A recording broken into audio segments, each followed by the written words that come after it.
Hello guys, kamusta? It's me Lily, your commuter travel buddy here in Taiwan. And welcome back with another Rest Day Takas, pansamantalang takas sa mundo ng realidad. For today's takas nga ay takas lang tayo dito sa malapit. Isang sakay nga lang ito ng bus galing dito sa dorm namin. Nag-aantay nga ako ng bus 81 papunta sa aking pupuntahan ngayon. Naboboard kasi ako ngayon dito sa dorm kaya naghanap nga ako ng malapit na matatambayan nang makalanghap ng sariwang hangin.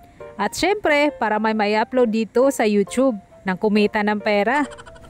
Anyways, on the way na nga ako sa pupuntahan ko ngayon at ang pupuntahan ko nga ngayon ay ang Gaofen Lookout dito sa Hsinchu. Kung hindi ka nga taga Hsinchu ay wag mo nang balaking pumunta dito kasi hindi naman kalakihan ang lookout na to. Para lang siyang maliit na park. Pero kung malapit ka nga lang dito ay goods na to para tumambay dito. At huwag mong kalimutang magdala ng pagkain at tubig dahil walang malapit na pwedeng mabilhan dito. Pagkapasok mo nga dito ay madadaanan mo kagad ang basketball court at meron din sila ditong pang-exercise na mga gamit. At alam nyo ba na halos lahat ng park dito sa Taiwan ay may mga pang-exercise na gamit. Mostly mga matatanda dito ang nag-exercise. Mga 4 PM na nga ako pumunta dito dahil gusto ko ngang manood ng sunset at manood ng night view.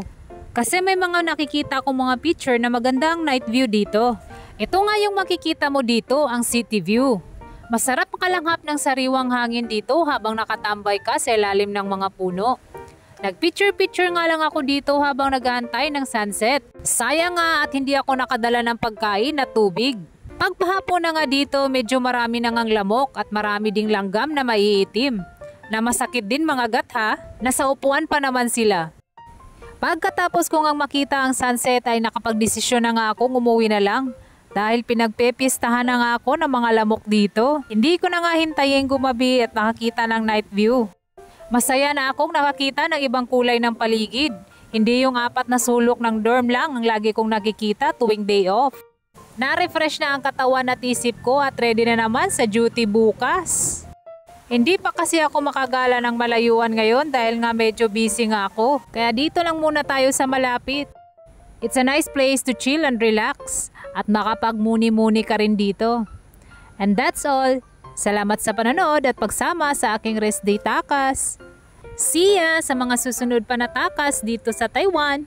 Bye!